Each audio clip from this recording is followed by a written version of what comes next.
मैं एक टीचर अपने को ज़्यादा अच्छा मानता हूँ, एक राइटर अच्छा मानता हूँ, मैं कोचिंग का डायरेक्टर अच्छा नहीं मानता। कुछ चीज़ें नहीं होने के कारण कुछ चीज़ें होती हैं और कुछ चीज़ें होने के कारण भी कुछ चीज़ें होती हैं। कभी-कभी मुझे लगता है नहीं होना भी अच्छा होता है। होने पे भी क्या होता, आप बोल रहे थे आपको आईएएस में ना होने का मलाल है। हम तो नहीं मानते कि यूपीएससी ने हमको सिलेक्ट नहीं किया तो हमारा बिगड़ गया कुछ। हम ये ज़रूर मानते हैं कि यूपीएससी ने अपना ज़रूर बिगाड़ा। लॉन्च करना किसी को और स्वयं को लॉन्च करना में बहुत फ़र्क होता है। देहरादून में क्या आपका ना कोई रिश्ता नाता था? यहाँ कैसे आप पहुँचे? चिट्ठी जब इकट्ठी हो जाती है ना, तो बाँटनी चाहिए। वहीं से कमरे से हमने कोचिंग की शुरुआत की। क्या आप अपने इस 23 साल से ज़्यादा के अनुभव में आप संतुष्ट हैं? ना क्या संतुष्ट होना। व्यक्तित्व परीक्षा, तो इसमें क्या देखा जाता है? यह पर्सनैलिटी का एक बहुत बड़ा, आप समझिए, गणित। आप वहाँ से जब दरवाज़ा खोल के झाँकते हैं तब से और जब तक आप दरवाज़े से बाहर नहीं आते तब तक इंटरव्यू चलता है। आपका चुप रहना भी उत्तर हो सकता है, आपका मुस्कुराना भी उत्तर हो सकता है, आपका चिड़चिड़ाना भी उत्तर हो सकता है, झुँझलाना भी उत्तर हो सकता है। आपके चेहरे की भाव-भंगिमाएँ भी उत्तर हो सकती हैं। कमीशन के सामने आप ऐसा जाइए कि वो आपसे आकर्षित हो जाए, नंबर दे दे, ले ले आपको। बाकी तो करिएगा जो कर रहे हैं आप। तो अभी भी मैं स्टूडेंट से ही कहता हूँ कि देखो, प्रीलिम्स एग्ज़ाम के बगैर मेंस नहीं होगा, लेकिन केवल प्रीलिम्स से भी कुछ नहीं होगा। नमस्कार, ओपन अप्रोच में आपका स्वागत है। मैं आपके साथ व्याख्या और आज का ओपन अप्रोच का जो फ़ॉर्मेट है, वो थोड़ा बदला हुआ है। आज हमने हॉट सीट पे बिठाया है डॉक्टर सुशील सर को और सवाल जो है, लोगों से वो किया करते हैं, आज उनसे हम करेंगे। तो सर, जो आपका ये सफ़र रहा है, 23 साल से ज़्यादा का आप पढ़ाते हैं, आपने पढ़ाई की है, तो आप थोड़ी अपनी पृष्ठभूमि के बारे में बताइए। आपकी बचपन कैसा था और इस तरफ आपका झुकाव कैसे हुआ? अ, बचपन तो यही था कि हम लोग इलाहाबाद, जो इलाहाबाद शहर है, वैसे हम आम तौर पे वैसे बताएँ तो जहाँ कुंभ मेला लगता है, वहाँ से 18 किलोमीटर दूर हमारा गाँव बनारस रोड पे पड़ता है। हम लोग प्राइमरी स्कूल में, फिर इंटर कॉलेज गाँव के पढ़े, फिर इलाहाबाद आ गए, फिर बीएससी वगैरह ये सब पढ़ाइयाँ चली। फिर सिविल सर्विसेज़ की तैयारी में, वैसे अंडर ग्रेजुएट ही सिविल सर्विसेज़ की तैयारी में, एक लंबा अच्छा खासा वक़्त कभी लखनऊ में, कभी इलाहाबाद में, सब्जेक्ट को पढ़ने के पॉइंट ऑफ व्यू से। जैसे मेरा एंथ्रोपोलॉजी था, मैं कुछ दिन लखनऊ पढ़ने चला गया था और कुछ इलाहाबाद यूनिवर्सिटी से लखनऊ यूनिवर्सिटी से भी जोड़ सकते हैं लखनऊ के भीतर। और यूँ कहा जाए जैसे सेमिनार करना, कॉन्फ्रेंस में भाग लेना, डिबेट करना, लिखना, आर्टिकल लिखना। मैं 94 में पहला आर्टिकल न्यूज़पेपर में पब्लिश हुआ था। तकरीबन आप उस हिसाब से देखेंगे तो 32 साल होने जा रहे हैं। तो लिखने का बड़ा शौक, और ये सब सिविल सर्विसेज से आया। फिर वाया दिल्ली, फिर तैयारी के आखिरी दिनों में थोड़ा दिल्ली भी गया। फिर दिल्ली से देहरादून, देहरादून में 2002 में कोचिंग। ज तो पढ़ाई-लिखाई की यात्रा में ये भी रहा और साथ में अब सब जोड़-जाड़ देंगे तो बीएससी हैं, एलएलबी, एलएलएम, पीएचडी, ये सब भी पढ़ाइयाँ रही बीच में। हालाँकि ये सब पढ़ाई इसलिए होती रही कि कुछ होता नहीं रहा। अगर सिलेक्शन वगैरह आईएएस वगैरह में कहीं या अच्छे पद के लिए, कहीं पे अच्छे पद के लिए बोल रहा हूँ।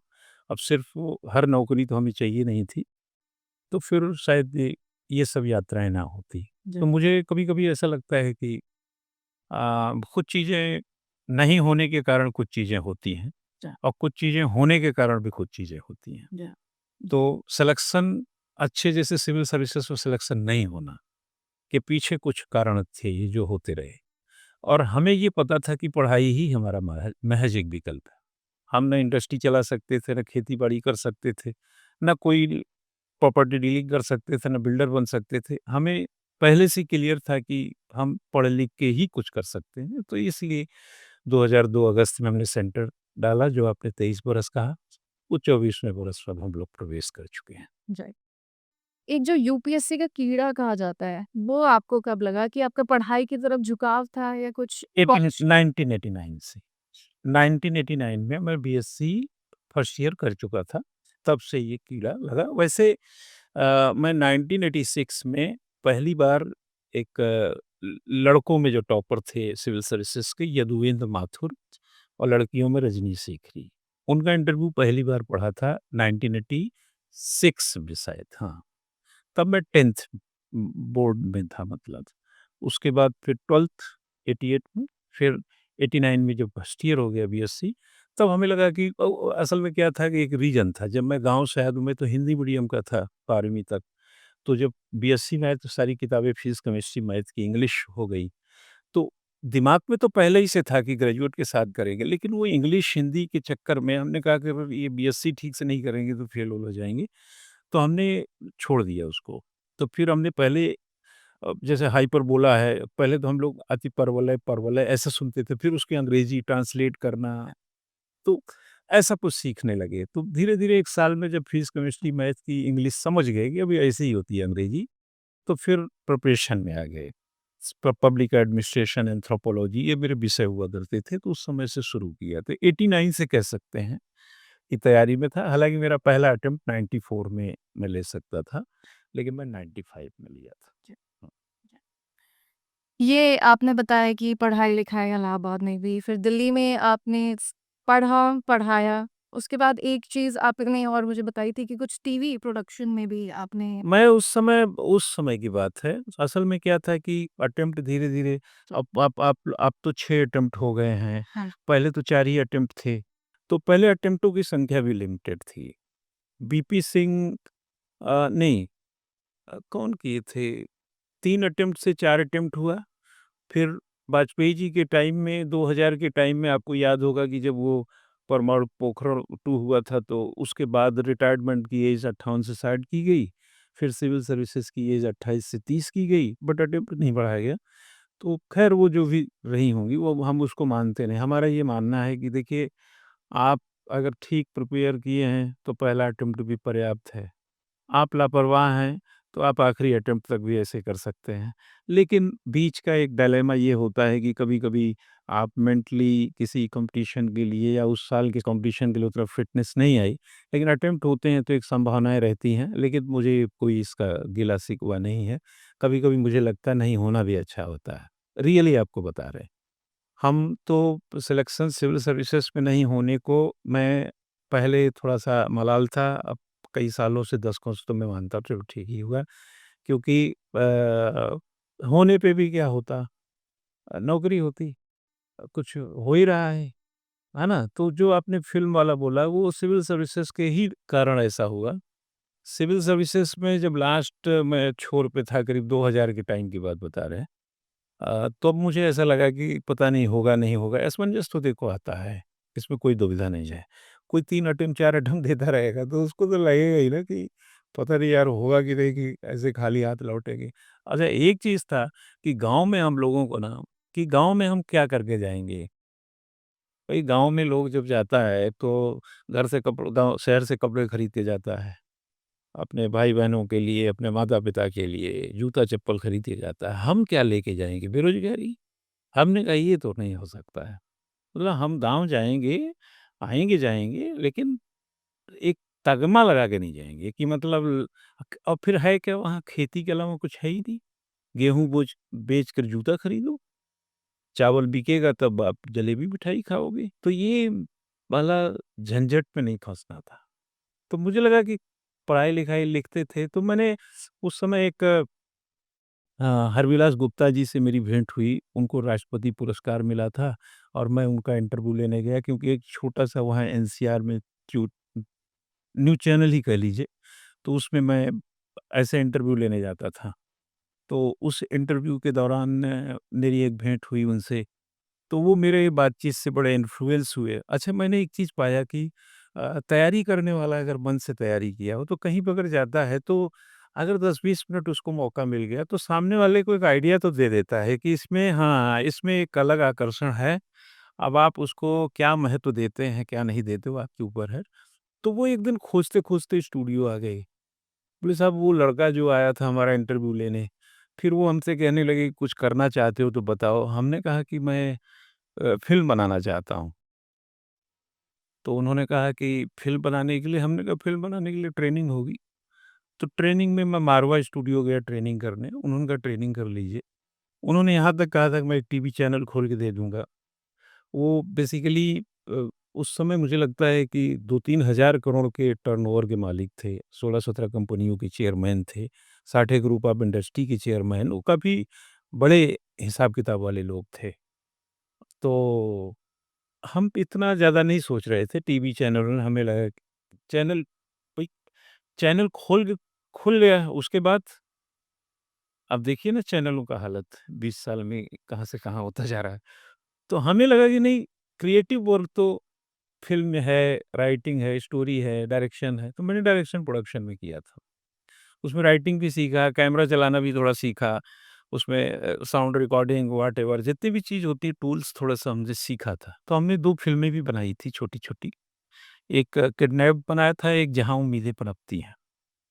तो नोएडा की सड़कों पे सड़कें रोक-रोक के हमने शूटिंग किया था, लोगों से कोऑपरेट करवाया। कुछ हमारे साथ के लोग थे, वो मदद भी किए। उसके बाद मैं कुछ दिनों तक उसमें रहा, डीडी मेट्रो उस समय चलता था, स्लॉट लेने के चक्कर में घूमता रहा। मुझे फिर एक प्रोग्राम मिल गया महावीर पे सीरियल लिखने के लिए, तो मैंने 6 महीने अणुबद्ध भवन से किताबें ला-ला करके उसका पैसा मिलता था, ऐसा नहीं हमारे पास तो ख़ैर क्या था पैसा, किराया भाड़ा, खाना बस चलता रहे किसी तरह। तो अणुबद्ध भवन जाता था मैं कनॉट प्लेस शायद कस्तूरबा गांधी मार्ग के आस-पास कहीं पे है, आईटीओ से फिर ऐसे पूरा ध्यान नहीं आ रहा। तो हम जाते थे वहाँ, जैन मुनियों से मिलते थे, दिगंबर जैन से मिले, हम बहुत सारे मंदिरों में भी गए उनको जानने के लिए, लिखेंगे तो कैसे लिखेंगे? तो फिर हमने 6 महीने लिखे, 26 एपिसोड लिखा था हमने, लेकिन उसके लिए बजट शायद नहीं आ पाया ऐसे, तो फिर वो लिखा ही कागज़ में ही रह गया।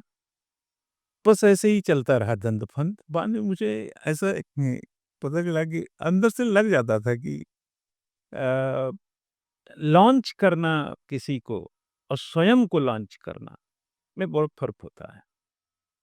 जैसे आपका आपके मदर-फादर फ़िल्मों में हैं, अब आपको लॉन्च करना, आप स्वयं को लॉन्च करें। ना आगे नाथ ना पीछे पगहा, ना कोई आगे ना पीछे, ना खाने का, ना पीने का, ना रहने का, ना कपड़ा, ना लत्ता, ना सुविधा, ना कुछ मतलब आप विवेक ज्ञान लेकर कितना जूझेंगे? तो हमको लगा यार किसी का जो है ये सहारे इसमें थोड़े ज़रूरी हैं। अब हम गए उस समय डायरेक्टर मोहंती जी कोई हुआ करते थे डीडी मेट्रो में। 20-22 बार हम चले गए दूरदर्शन में, हमसे मिले ही नहीं वो। हम बार-बार रिसेप्शन से रिक्वेस्ट भेजते थे हर नहीं सर बिज़ी हैं, सर बिज़ी हैं। एक दिन हमने रिसेप्शन पे मैडम से बोल ही दिया। अरे हमने कहा क्या मैम बिज़ी हैं, बिज़ी हैं। अरे महमूद गज़नवी का नाम सुने हैं? 17 बार भारत पर आक्रमण किया। अरे हम तो 20-22 बार कर चुके। एक बार तो मिलने दीजिए।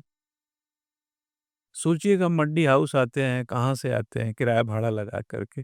एक बार मिल लेंगे क्या दिक्कत है, सब अफ़सर लोग हैं, इनकी रोज़ी-रोटी चल रही है, हम जैसे खराब लोगों से भी कभी मिल लिया करें।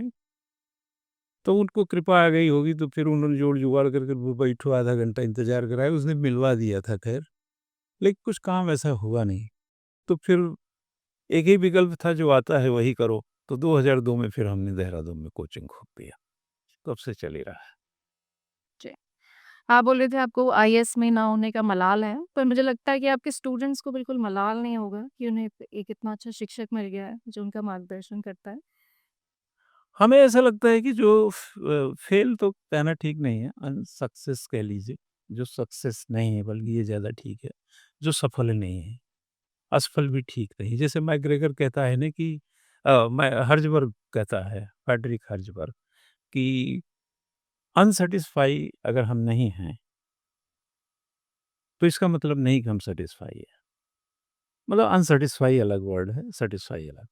तो असफल एक अलग वर्ड है, सफल एक अलग। स हम लोग पर्टिकुलर में सफल नहीं हुए।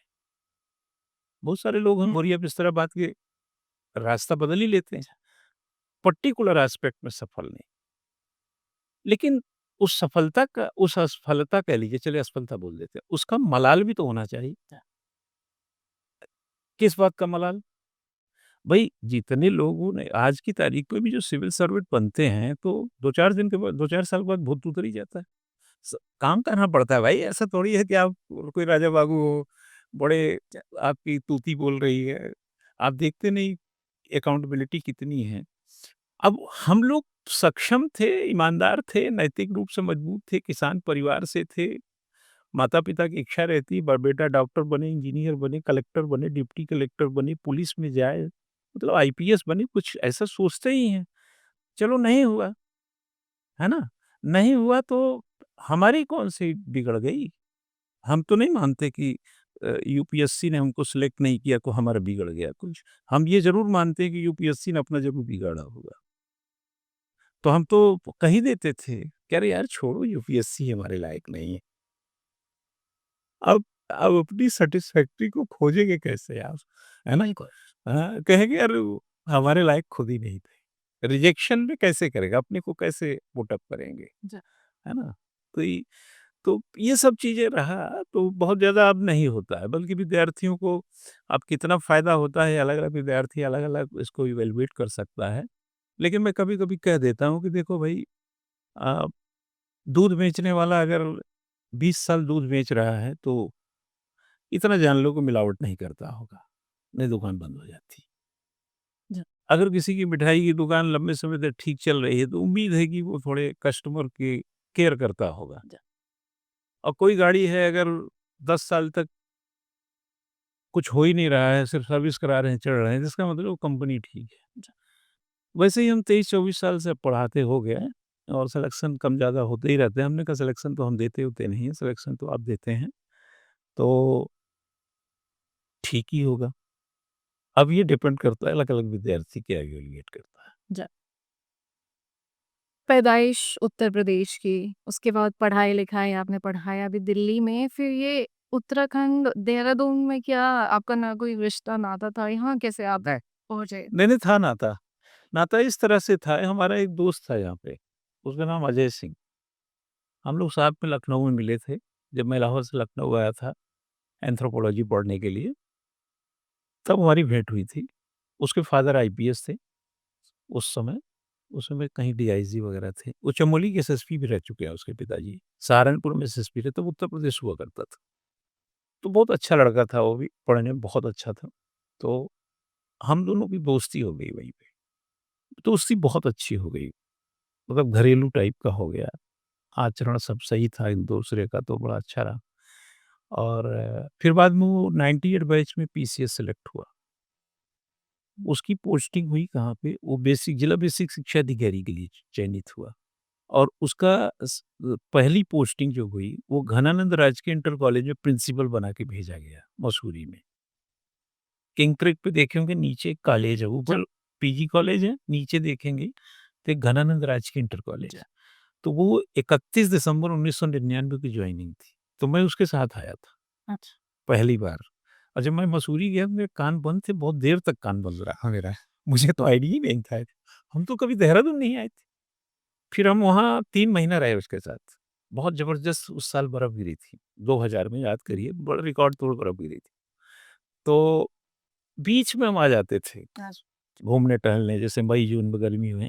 वो प्रिंसिपल 6-7 साल रहा। फिर डिप्टी डायरेक्टर कहीं रहा, फिर यहाँ-वहाँ भी गया, निदेशालय में रहा, ऐसे चलता रहा उसका। फिर एक दिन उसी ने बोला ऐसे कि वैकेंसी आई थी यहाँ की, उत्तराखंड पीसीएस की पहली वैकेंसी आई थी, जिसकी लास्ट डेट 16 अगस्त 2002 थी। फिर बाद में 4 दिन वो लास्ट डेट बढ़ाकर 20 अगस्त किया गया था, पहली वैकेंसी का बता रहे हैं। उस पहली वैकेंसी के पढ़ाए हुए लड़के जो है, अब आईएएस हो गए, पीसीएस। तो बहुत सारे लोग डीएम भी हैं, मेरे पढ़ाए हुए उस समय के, जो पीसीएस सेलेक्ट हैं, डीएम हैं। अभी भी डीएम हैं मौजूदा समय में। तो वो जो है बोला कि यार ऐसा है, क्या घूमता रहता है, ऐसे कहीं यहाँ-वहाँ, तब मैं दिल्ली में था। तो हमने कहा तो और आया क्यों था देहरादून जो ये वर्ड उसने बोला, असल में क्या था ये उत्तरांचल फ़िल्म एंड टेलीविज़न एक इंस्टीट्यूट था। तो उसने डायरेक्टर की वैकेंसी निकाली थी, कि डायरेक्टर चाहिए। तो मैं उस समय मसूरी में आया हुआ था। उसने अखबार पढ़ा, बोले यार ये देख इसमें डायरेक्टर की वैकेंसी है, बात करो। तो मैंने कहा यार स्कूल कॉलेज में क्या डायरेक्टर बनना, क्या होगा वहाँ लड़के पढ़ाओ, ये करो, वो करो, अभी इतना भी सब ना अस्तर गिराओ। तो वो एक वो कहने लगा कि अरे क्या घूमते रहते हो फिर ये। तो ख़ैर उसके थोड़े इन्फ्लुएंस में मैं चला गया मिलने, ये डालन वाला किसी इलाके में था। अब बंद-वंद हो गया होगा। बातचीत हुआ, थोड़ी 1-2 बार मिलना हुआ, इंटरव्यू टाइप का हुआ, उन्होंने मुझे अपॉइंट कर लिया एज़ अ डायरेक्टर। मैंने उनके यहाँ 27 दिन नौकरी की, महीना भी पूरा नहीं हुआ। सिर्फ़ 27 दिन नौकरी की, रिज़ाइन कर दिया। तो वो हमसे पूछे कि आपने ऐसा क्यों क्या दिक्कत है? हमने कहा दिक्कत ये है कि दिक्कत हम में है, आप में कोई दिक्कत नहीं। हमें ये सब काम पसंद नहीं है। पैसा हमको चाहिए, खाना खर्चे की बड़ी दिक्कत है, लेकिन ये काम पसंद नहीं है यार। माफ़ी चाहूँगा, आप किसी और को रख लेना। तो मैं 27 दिन में छोड़-छाड़ दिए। तब उसने कहा कि यार देखो ऐसा है ना, चिट्ठी जब इकट्ठी हो जाती है ना, तो बाँटनी चाहिए। तुमने सारी उम्र किया है सिविल सर्विसेज तैयारी, अब तुम डग्गा मारी कर रहे हो, कभी ये फ़िल्म, कभी वो, तुम पढ़ाओ बच्चों। तो जो एक इन्फ्लुएंस जैसे कभी-कभी कहते हैं ना कि कोई आके कुछ बोल जाता है, तो हमने उससे कहा कि ऐसा है प्रभु, अब तुम यहीं कहो, यहीं से शुरू करेंगे। तो हमने चंचल स्वीट हाउस धर्मपुर में देख रही हूँ, उसके ठीक सामने गया पैलेस था। उस समय सहारा जो टीवी था उसका स्टूडियो भी वहीं बन रहा था। वहीं से एक कमरे से हमने कोचिंग की शुरुआत की। ₹1000 महीना। वो 1000 भी देना बड़ा मुश्किल होता था। ₹1000 महीना, 2002 अगस्त में खोला था। तो कोचिंग की भी एक जो एक फ़िलॉसफ़ी है ना, असल में हम एज़ अ कोचिंग नहीं चले थे, एज़ अ टीचिंग चले थे। अब चूँकि कोचिंग खोल के पढ़ा रहे हैं तो डायरेक्टर भी हो गए, टीचर भी हो गए, सब सेल्फ मेड हो गया मामला। लेकिन हम राइटर पहले से ही थे, हम कंटेंट राइटर पहले से थे। इसलिए मुझे इस प्रोफ़ेशन को, चूँकि हम पढ़े ही थे, तो बच्चों में एक छाप छोड़ना बहुत जल्दी हो गया था। लेकिन चूँकि देहरादून में सिविल सर्विसेज़ का माहौल नहीं था, तो एक प्रकार से वो प्रयास आईएएस का प्रयास था। और मैं अभी चीफ सेक्रेटरी रही हैं और अब मुख्य सूचना आयुक्त राधा रतूड़ी जी से पॉडकास्ट कर रहा था, तो मैंने उससे भी एक बात स्वीकार किया कि मैं जब आया था तो कुछ सालों में ही मैंने सोच लिया था कि इसको दिल्ली का मुखर्जी नगर बनाऊंगा, नेहरू कॉलोनी को, और इलाहाबाद का अल्लाहपुर। तब उस जमाने में इलाहाबाद भारद्वाजपुरम बोलते हैं, बहुत ही स्टूडेंट का जमावड़ा था कोचिंगों का। लेकिन हमने उनसे कहा कि मैं फेल हो गया, इसमें मैं कर नहीं पाया। तो मैं एक टीचर अपने को ज़्यादा अच्छा मानता हूँ, एक राइटर अच्छा मानता हूँ, मैं कोचिंग का डायरेक्टर अच्छा नहीं मानता। क्योंकि मुझे लगता है ये डायरेक्टर-वायरेक्टर ये सब फालतू टाइप के शब्द होते हैं। ये पंखा ठीक कराओ, कुर्सी ठीक कराओ, बिजली का बिल जमा कराओ और कोई आ गया उसकी चाय-पानी का बंदोबस्त करो। एक प्रकार से डोमेस्टिक क्रियाकलाप, ऐसे तो घर में पत्नी हमारी डायरेक्टर है ये। मतलब ये पद में कुछ रखा नहीं है। हमें लगता है जो हमारा टीचिंग शब्द है, जो हमारा राइटिंग शब्द है, वो हमारा जज़्बा है, जो हमने सिविल सर्विसेज़ से किया। हमें डायरेक्टर पसंद आज भी नहीं है। ये तो अनफॉर्च्यूनेट कह लीजिए कि मैं कोचिंग खोला तो डायरेक्टर अपॉइंट थोड़ी हमें डायरेक्टर भी हो गए। बाकी ऐसा कुछ नहीं। मुझे ये कहना ज़्यादा पसंद आता है कि मैं एक ऑथर हूँ, किताबें लिखा हूँ या कॉलमनिस्ट हूँ या बच्चों को पढ़ाता हूँ सिविल सर्विसेज़ के। ये मुझे ज़्यादा ठीक लगता है। इसीलिए कुछ दिनों से मैं डायरेक्टर हटा के फाउंडर बोलने लगा। हमने कहा डायरेक्टर से बेहतर फाउंडर। शायद ऐज के साथ ये आता होगा। हमें लगता है ज्ञान तो बढ़ता है ऐज के साथ। च अभी आपने अध्यापन की बात की, आपको काफ़ी पसंद है। 23 साल से ज़्यादा का आपका अनुभव हो गया है इसमें। तो क्या आप अपने इस 23 साल से ज़्यादा के अनुभव में आप संतुष्ट हैं? ना क्या संतुष्ट होना? इस अध्यापन में संतुष्टि नहीं है मुझे फिर भी, मैं ईमानदारी से बता रहा हूँ, उसका कारण है। उसका कारण है कि अब पता नहीं ये लोगों को कैसा लगेगा कि मैं जिस कैलिबर को मानता हूँ अपना, उस कैलिबर का एक्सप्लोरेशन नहीं है हमारे पास। जब मैं इलाहाबाद में जाके 500 लड़कों को पढ़ाता हूँ, जब मैं दिल्ली में जाके 500 लड़कों को सामने बैठे होते हैं, जब जयपुर हो, इलाहाबाद हो, लखनऊ कहीं भी जाते हैं बाहर, 500-600 बच्चे बैठे होते हैं, 150 पैर छूने में लगे रहते हैं लाइन लगा के बेचारे। 4, 6, 10, 20, 25, 50 शायद उससे भी ज़्यादा घेरे रहते हैं कि एक बार सर से एक क्वेश्चन कर लें व्यक्तिगत तौर पे।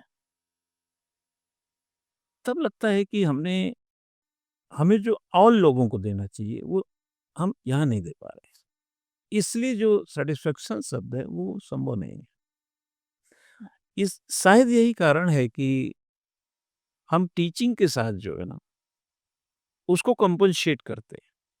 जैसे एज़ अ राइटर, कॉलम लिखना, किताबें लिखना, पीटीसी वगैरह में लेक्चर देना, यूनिवर्सिटीज़ में जाकर लेक्चर देना, आईपीएस को लेक्चर देना, पीसीएसजी को लेक्चर देना, एसडीएम को लेक्चर देना, डॉक्टर्स को लेक्चर देना, प्रोफेसर्स को मतलब जो जैसा भी बुला लिया। पॉडकास्टर भी आप हो गए।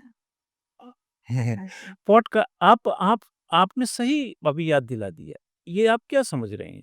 ये जो मैं पॉडकास्ट करता हूँ, कभी पूर्व मुख्यमंत्री हरीश रावत जी आए, अनिल जोशी साहब जो पर्यावरणविद हैं आए, चीफ सेक्रेटरी रही अभी मुख्य सूचना आयुक्त हैं, राधा रतूड़ी जी आईं, दक्षिणी ध्रुव पे गई थी रीना धर्म सप्तू वो आईं। कभी बोर्ड की परीक्षा को लेकर, कभी वृद्धाश्रम को लेकर के, कभी विद्यार्थियों की बोर्ड परीक्षा को लेकर के, कभी प्रदेश की गवर्नेंस को लेकर, कभी एनवायरनमेंट अरावली वगैरह का मुद्दा था तब को लेकर, कभी मतलब जनरलाइज़्ड डॉक्टर्स वगैरह भी हैं, कुछ हमने जुडिशरी से लोगों से बात किया। ये क्यों करता हूँ मैं? वही बताया ना, सैटिस्फैक्शन जो आपने वर्ड हो ही नहीं सकता। तो ये उसको क्या करते हैं, घेरते हैं, गोलाबंदी करते हैं कि भैया कहाँ अनसैटिस्फाई बोले अब ये भी कर लो। तो वो उसके सप्लीमेंट एस्पेक्ट ही हैं। बाकी मेरा चैनल क्या है? प्रयास आईएएस स्टडी सर्किट। मेरा चैनल क्या है? सुशील सर का चैनल। मेरा चैनल क्या है? यूट्यूब पे चैनल। ना मैं कोई टीवी चैनल हूँ, ना मैं कोई गवर्नमेंट ऑफ इंडिया या स्टेट से कोई फंडिंग है, ना कोई मैं एनजीओ चलाता हूँ, ना कोई फंडिंग है, कुछ नहीं। ये सिर्फ वही चीज़ जो अंदर है, उसको एक्सप्लोर करो। मेरा कोई इंटरेस्ट नहीं। मुझे तो सरकार से ₹1 चाहिए भी नहीं कभी भी। मैंने तो कभी भी इच्छा नहीं रखता हूँ। उसका कारण है कि मेहनत करने का इरादा कम हो जाता है, जब पैसा आसानी से मिलता है। हमें लगता है कि अगर आप निकम्मे बनने हैं, तो सरकार के कोष पर निर्भर हो जाइए। हमारी सरकारी नौकरियों में भी यही हाल है कुछ लोगों की। उनको पता है 30 दिन में सैलरी मिल जाएगी, राम-राज चल रहा। अगर हमें पता है कि हम पढ़ाएँगे नहीं, हम लिखेंगे नहीं, हम कॉलम नहीं लिखेंगे, दैनिक जागरण में छपेगा नहीं तो वहाँ से पैसा नहीं आएगा, जनसत्ता में छपेगा नहीं तो पैसा नहीं आएगा। हम बच्चों को पढ़ाएँगे नहीं तो फीस नहीं आएगी, बिजली का बिल कहाँ से देंगे, बच्चों की फीस कहाँ से अपने देंगे हम, घर का आटा, दाल-चावल कहाँ से आएगा। अब हम रोज़ सवेरे उठ के 5 बजे उठेंगे, दौड़ने भी जाएँगे, योगा भी करेंगे, नहा-धो के तैयार होके 7 बजे क्लास में भी दिखेंगे। अब हमारी एज में और सरकारी आदमी हो या कोई ऐसे बैठ के खा रहा है, उसकी एज में डिफ़रेंस हो जाएगा। अनुभव में भी, काम में भी, ईमानदारी में भी, नैतिकता में भी। तो इसका अपना मज़ा है। हालाँकि मैं इसको डिनाय नहीं कर रहा हूँ। सब जगह सब तरीके के लोग हैं। लेकिन हमारी वाली जो जगह है, वो बिना मेहनत के कुछ नहीं हो सकता। चुपचाप तो नहीं हो सकता। आप सेल्फ मेड हैं, तो मुझे लगता है वही आपने लाइफ लॉन्ग वही अपनाया है अपनी लाइफ में। उत्तराखंड की बात करें आप यहाँ पढ़ा रहे हैं तो आजकल जो है इंटरव्यू जो यूके पीएससी के इंटरव्यूज़ हैं वो चल रहे हैं। आपकी संस्था में भी मॉक इंटरव्यूज़ चल रहे हैं तो आप उनकी प्रिपरेशन कैसे करा रहे हैं अभ्यर्थियों का? मॉक इंटरव्यू के लिए कई बहुत से सारे स्टूडेंट्स आ गए। हमको लगता है अब तो 50 से ज़्यादा ही आ गए होंगे। तो सैटरडे संडे उनके मॉक इंटरव्यू होते हैं। हालाँकि मेरा ये तरीका नहीं था पहले, ये पहली बार है ऐसा।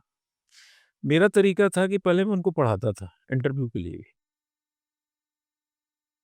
उनको क्लास देता था, कुछ नई-नई चीज़ों से परिचय कराता था, फिर उनको एक माइंडसेट तैयार करता था, फिर इंटरव्यू के लिए लाता था। लेकिन अब शायद चीज़ें बदल रही हैं। अब हमको भी कोई फ़ोन करेगा, मान लो हमारा कोई विद्यार्थी है जो प्री मेन पढ़ा है, उसको छोड़ दीजिए, जो वैसे फ़ोन करता है, "सर मॉक इंटरव्यू कब है?" तो हम बताएँगे वही सैटरडे को है, संडे को है।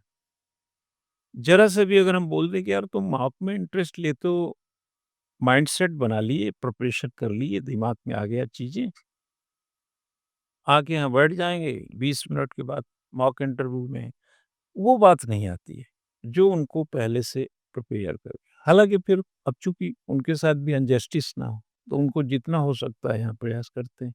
2-3 मौके दे देते हैं कि उनका थोड़ा भला हो जाए। और प्रिपरेशन का मतलब इस साल के मॉक इंटरव्यू का आपको तरीका अगर हम बताएँ पैटर्न, तो कुछ बच्चे हैं जो आते हैं बीच में, उनको पर्सनल इंटरेक्शन है, थोड़ा उनको समझाते-बुझाते हैं। उनको खुद मॉक लेने की प्रैक्टिस डालते हैं कि आपस में कैसे बात करोगे।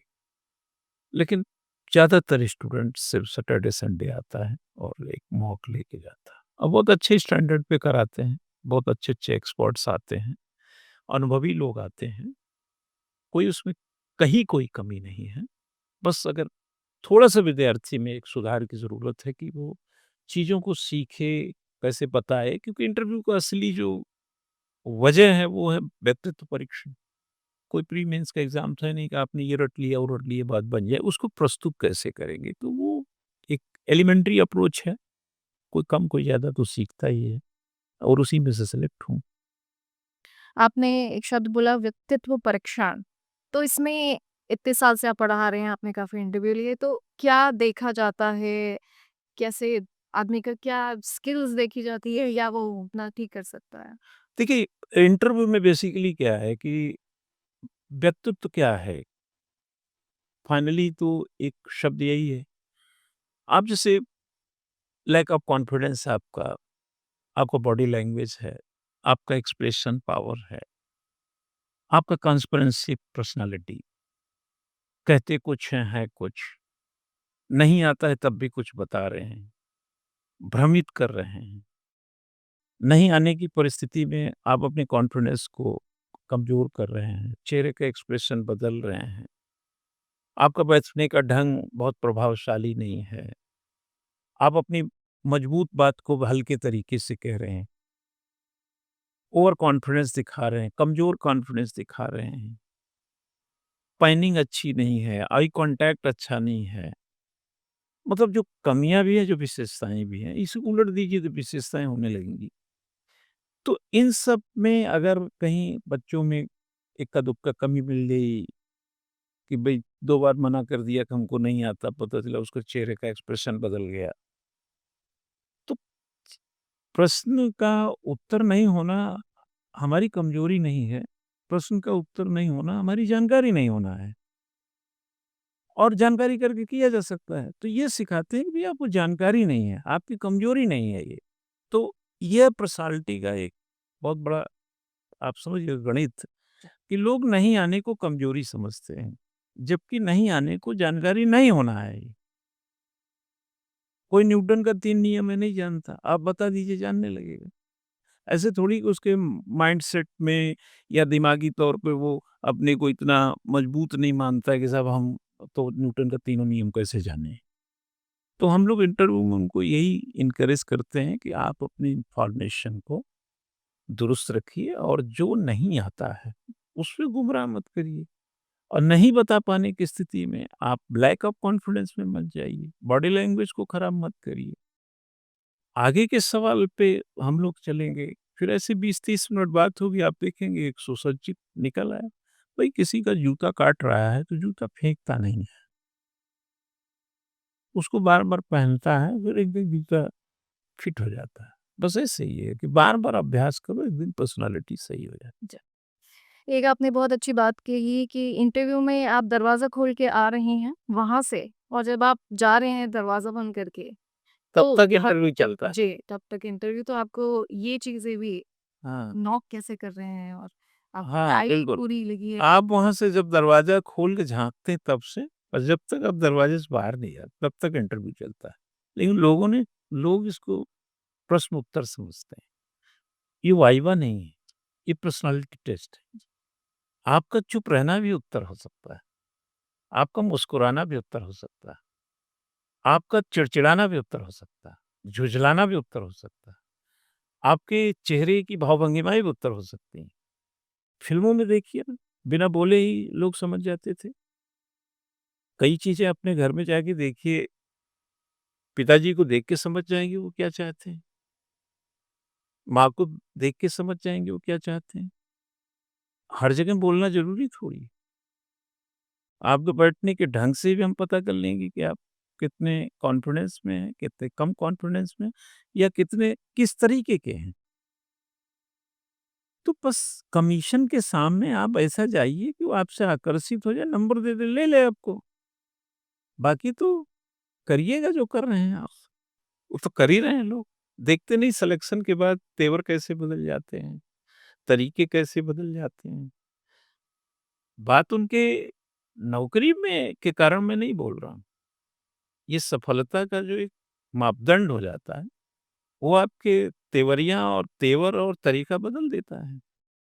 और जो विद्यार्थी एक समुच्च व्यक्तित्व लेके चलता है, वो राष्ट्रपति से पुरस्कार भी पाता है, अच्छे रिटायर्ड के बाद अपना एक सम्मान भी पाता है। नहीं, रास्ते में देखिए कई लोग जेल यात्रा करने लगते हैं, रिश्वतखोर हो जाएँगे।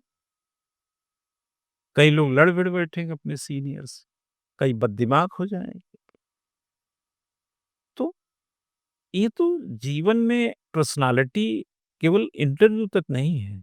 बाप के सामने भी चाहिए, माँ के सामने भी चाहिए, पत्नी के सामने भी चाहिए, बच्चों के सामने, भाई-बहन के सामने, सीनियर के सामने, मुख्यमंत्री के सामने, अपने अधिकारी के सामने, अपने अपने कैंपस के भीतर, अपने अपने सर्विस टेबल पर, हर जगह पर्सनैलिटी चाहिए।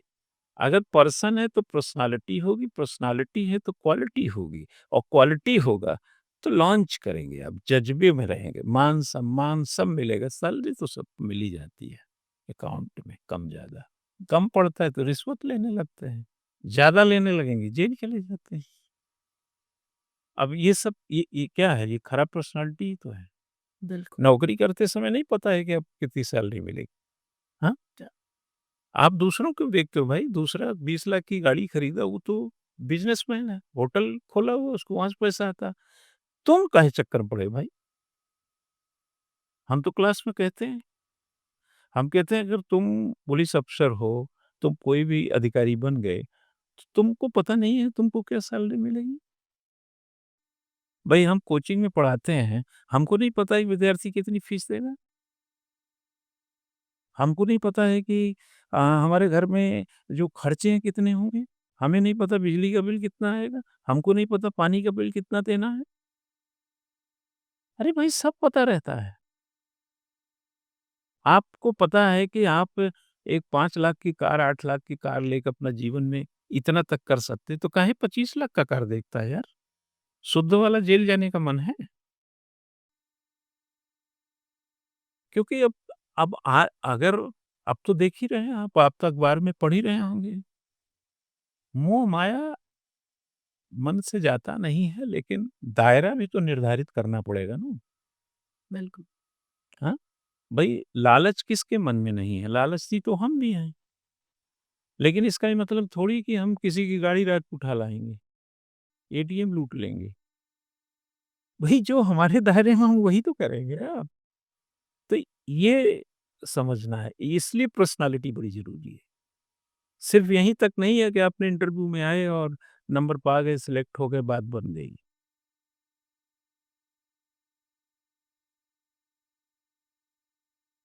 आगे बात करिए। जी।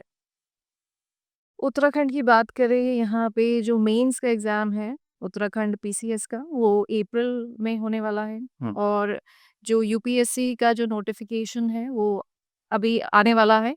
तो कोई प्रिपेयर करना चाहे तो कैसे करें? पता नहीं अप्रैल में बोला है क्या? प्रस्तावित है, हाँ। प्रस्तावित बोला बे कमीशन ने? अच्छा। ये दिसंबर की 6 तारीख को होने वाला था, जी, है ना? जी। ओके। देखिए, अब जो अप्रैल में जिनका पेपर है, 6 दिसंबर को तो देने ही जा रहे थे, तो ज़ाहिर तैयारी किए ही होंगे। कमी कसर है तो टाइम है, करते ही होंगे। एक टेस्ट सीरीज़ कर सकते हैं एक तो राइटिंग स्किल के लिए, क्योंकि राइटिंग स्किल बेसिकली एक ऐसा मेज़रमेंट है ना, कि जब तक एग्ज़ाम नहीं होता तब तक वो खटकता रहता है। क्योंकि इवैल्यूएशन टाइम के साथ हमारा भी बदलता रहता है। मतलब एज़ अ प्रतियोगी बात कर रहे हैं, और इवैल्यूएट करने वाले का भी बदलता रहता है। भई आप बहुत अच्छा लिखते हैं, अब हमारा माइंडसेट बढ़ा है कि ये लड़की अच्छा लिखती है, तो हमने कहा कि अगली इसमें और ऐसे लिखो। अच्छा, एग्ज़ाम हो गया तब तक ये चलता रहे, सिलेक्शन के बाद भी चलता रहता है, कोई परिपूर्ण नहीं होता। अब जो नई 2026 की 5 जुलाई की डेट आई है, कैलेंडर में तो यही है, विज्ञप्ति नहीं है। तो कई विद्यार्थी हमसे कहते हैं कि साहब प्रीलिम्स की तैयारी के लिए प्रीलिम्स की तैयारी, हमने कहा यार प्रीलिम्स करते हो, प्रीलिम्स पास करके क्या करोगे? फिर मेंस ही देना। तो अभी भी मैं स्टूडेंट से ही कहता हूँ कि देखो, प्रीलिम्स एग्ज़ाम के बगैर मेंस नहीं होगा, लेकिन केवल प्रीलिम्स से भी कुछ नहीं होगा। तो एक कंप्लीट अपना सिनेरियो डेवलप करिए, पूरे 8 पेपर का, मेंस का। एक तो उत्तराखंड में हमने देखा खास तौर से हिंदी बेल्ट ये नहीं है, देहरादून वगैरह, तो यहाँ हिंदी उनके लिए बड़ी समस्या हो जाती है। तो कहावतें, मुहावरे और ये सब में भी उलझ जाते हैं वो लोग। तो थोड़ा अपने विषय को रसूख दीजिए, ऊँचाई दीजिए, और प्रीलिम्स साथ-साथ पढ़ते रहिए। 5 जुलाई बहुत दूर है, और लिखने पढ़ने लगेंगे, मेंस के पैटर्न में आ जाएँगे तो आपको नज़दीक ही लगेगा। तो अभी प्रीलिम्स को क्लासिफाइड करके मत ना पढ़ा जाए, बल्कि मेंस के साथ उसको पूरा बना एक के, होलिस्टिक तरह की हाँ, पढ़ाई है, होलिस्टिक ही अच्छा। पढ़ना चाहिए उसको। एथिक्स देखिए, मैं जैसे बोलता हूँ, एथिक्स छोड़ दीजिए, एथिक्स आप गैप में पढ़ लीजिएगा, हुँ, ठीक है? अब जैसे इंटरनल सिक्योरिटी है, आप गैप में पढ़ लेना, सोशल जस्टिस है, गैप में पढ़ लेना। नहीं, polity, history, geography, economy, ecology, environment, technology, या आप गवर्नेंस है, इंटरनेशनल रिलेशन है, तो ये सब में तो क्या प्रीलिम्स क्या मेंस, लगे रहो। जो पर्टिकुलर मेंस है जिसका प्रीलिम्स में कोई लेना देना नहीं है बाय द वे, उसको आप हटा दो। 5 जुलाई के बाद मान लो दिसंबर में मेंस होगा, आपको फिर टाइम मिल जाएगा, उसमें कर लीजिए। बाकी राइटिंग स्किल, प्रेजेंटेशन और स्टडी को प्रीलिम्स मेंस दोनों का जारी रखिए। से यूपीएससी की बात करें, तो अभी उसकी वैकेंसीज़ आने वाली हैं, अभी मई में पेपर है, तो कोई उसकी तैयारी करना चाहे तो वो कैसे करे? प्री की, मेंस की? 24 मई को प्रीलिम्स है, और अगस्त में मेंस। यूपीएससी के लिहाज से अब बहुत क्रूशियल टाइम है ये, क्योंकि यूपीएससी कोई छोटा एग्ज़ाम नहीं है। गोल्डन टाइम जिसको हाँ, ये बहुत ही, अब देखिए, मैं हमेशा बोलता हूँ यार, ज़्यादा जाड़ा में भी पढ़ाई 25-30% कम हो जाती है, और ज़्यादा गर्मी में। जाड़ा चला ही गया है ऑलमोस्ट, इतना नहीं है, तो 25-30 बढ़ा लो, और बचा-खुचा इसलिए भी बढ़ा लो, 24 मई को पेपर है। लेकिन मैं उन विद्यार्थियों को ये सलाह देता हूँ कि भाई, अगर मुख्य परीक्षा आपका तैयार नहीं है, तो आप अटेम्प्ट ना करें, क्योंकि यहाँ अटेम्प्ट का भी खेल है। क्योंकि आपका अटेम्प्ट चला जाएगा। अगर आप जनरल कैंडिडेट में हैं, तो आपको पता है 6 अटेम्प्ट मिलेंगे, ओबीसी में हैं तो आपको पता है 9 अटेम्प्ट मिलेंगे, और एससी एसटी में हैं तो आपको पता है इसमें अटेम्प्ट नहीं गिने जाते। बट नई तैयारी है तो मत दीजिए। यूँ मत बैठिए कि पेपर देखने के लिए, यूपीएससी दिखवाता नहीं है, यूपीएससी आपको स्वयं देखता है। आपको दिखवाने के लिए वहाँ नहीं बैठा है वो आपको वो देखता है। जब आप 100 सवाल में 10 सवाल भी सही नहीं करेंगे, तो फिर क्या देख रहे हैं आप यूपीएससी को? खुद देख रहा है आपकी हालत। 50 क्वेश्चन से पहले सिलेक्शन हो जाता है 100 में, और सालों-साल प्रिपरेशन के बाद भी 50 नहीं पहुँच पाते लोग। तो आप समझ लीजिए कि उस वो क्वेश्चन की क्वालिटी को आप ज़रा समझिएगा। और अगस्त में मेंस है, 9 पेपर लेता है, एक ऑप्शनल के 2 पेपर हो गए, हिंदी इंग्लिश मिला दीजिए 2, ये 2 4 हो गए, और 4 पेपर आप देखेंगे जीएस का, 1 एसए का है। Writing skill, presentation, preparation, evaluation, अगर आपके पास नहीं है, तो फिर कॉम्पिटिशन भी नहीं होगा। तो पहले प्रिपरेशन, फिर प्रेज़ेंटेशन, फिर इवैल्यूएशन और बाद में प्रिपरेशन की, तब बात करिए कॉम्पिटिशन की, तब कॉम्पिटिशन में है। अगर ये सब नहीं है, तो अटेम्प्ट को 2027 के लिए कर लीजिए। लेकिन अगर ये सब है, तो 24 मई आपका है। मेरे हिसाब से प्रीलिम्स में बैठने से पहले मुख्य परीक्षा का आधार और उस पर जो आकार है, दोनों मजबूत होना चाहिए। तो जो विद्यार्थी 2026 को अटेम्प्ट कर रहे हैं, वो इसी पैटर्न को फ़ॉलो करें। अगर इन केस उनको लगता है कि उनका ऑप्शनल तैयार नहीं हो पा रहा है, जीएस में एथिक्स नहीं तैयार है, अभी ज्योग्राफी और ये फलाना-ढिमका नहीं पढ़ा है, तो अगर पढ़ सकते हैं तो पढ़ लीजिएगा, अभी टाइम है। नहीं पढ़ पाएँ, तो 2027 को अटेम्प्ट करें। क्योंकि बाद में लोगों को लगता होगा कि अरे इतने अटेम्प्ट हैं, इतने अरे भई इतने अटेम्प्ट तो कितने अटेम्प्ट हैं? हर साल तो होता है, अटेम्प्ट जाते रहेंगे। कोरोना कब आया था? बेसिकस 20 में, 20-21 हाँ, 20 अगर देखें, तो आपको अगर याद करें, तो मुझे जहाँ तक तारीख याद आती है, 29 जनवरी को केरल में पहला केस मिला था। आज 31 जनवरी है। कोरोना को आए 6 साल हो गया। पता चला? बिल्कुल। अगर कोई लड़का कोरोना के काल में पहला अटेम्प्ट लिया होगा, तो वो खत्म है उसका अटेम्प्ट ये। तो अटेम्प्ट भाई ऐसे खत्म हो जाते हैं यार, पता नहीं चलते। हम 24वाँ साल चल रहा है, पढ़ा रहा हूँ। 10, 12, 13 साल तो हम पढ़े ही थे। तो चक्कर मत पड़ा करो कि बड़ी जल्दबाज़ी अंडर ग्रेजुएट लड़कों को बड़ी जल्दबाज़ी रहती है, कि बस मिले तो बस मिले। अरे भाई पढ़ाई तो करो पहले। उनको लगता है कि बस थर्ड ईयर हो हम कर डालें। मैं ये नहीं कह रहा हूँ कि वो नहीं कर सकते, बशर्ते नहीं पढ़ें तो नहीं होगा। वो तो है, प्रेज़ेंटेशन और प्रिपरेशन पर है ना। अब प्रिपरेशन लोग कहते हैं हमने ज्योग्राफी पढ़ लिया, हमने कहा ज्योग्राफी लिख दिया, प्रायद्वीपीय और हिमालयी नदियों को 200 शब्दों में लिखो तुम। अंतर बताओ क्या अंतर है? प्रेज़ेंटेशन है नहीं। नदियों के नाम जो रटे हैं वही लिख रहे हैं। अरे हमने कहा नदी का नाम थोड़ी पूछा हूँ, उसमें अंतर क्या है? छिछली है, गहरी है, गाद लाती है, गड्ढा बनाती है, क्या करती है बताओ? एक कुछ न भैया विशेषता तो होगी उसकी। अरावली और हिमालय में हम बताए तो तुम हाइट बताए, उसकी ये हाइट है, उसकी ये हाइट है। हम हाइट पूछ रहे हैं तुमसे, हाँ? क्या? तो समझदारी से प्रिपरेशन किया जाए तो अच्छा है। आज की जो बातचीत है उसको हम यही विराम देते हैं और सर ने हमें इस अपने ब्रेन को पिक करने का मौका दिया, उसके लिए बहुत-बहुत धन्यवाद सर आपका। ये व्याख्या हैं, व्याख्या भी बहुत ही कुशल वक्ता और कह सकते हैं कि बहुत ही खूबसूरत कंटेंट लिखती हैं और प्रिपरेशन में ये भी हैं और इंटरव्यू वगैरह चलता रहता है। अभी परिणाम तक बात नहीं पहुँची है।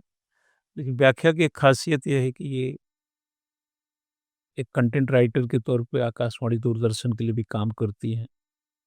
हमारे विद्यार्थी भी हैं और संस्था के लिए भी अपना योगदान समय-समय पर कंटेंट के पॉइंट ऑफ व्यू से ले लेता हूँ और बातचीत में तो देख ही लिया आपने और मेरी शुभकामना है कि इन फ्यूचर जो भी परिणाम आएँ, उसमें मैं व्याख्या का भी नाम देखना चाहूँगा। थैंक यू आपने इस थैंक यू सर। बातचीत के लिए। धन्यवाद।